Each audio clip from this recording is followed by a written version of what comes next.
Helo, fi yw Osyn Williams gyda newyddion Gwersyll Caerdydd.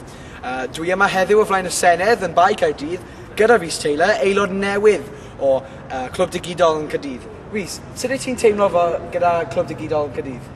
Dwi'n teimlo'n da, maen nhw'n cynnig llawer i plant sydd eisiau ehangu ei iaith Cymraeg. Maen nhw'n cynnig llawer o pethau technoleg sydd yn helpu pawb.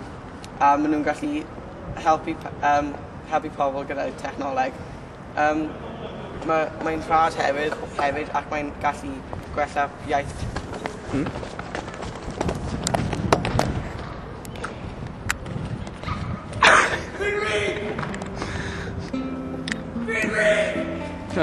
Beth wedi just digwydd? Fi ddim yn gwybod. Right, hold on.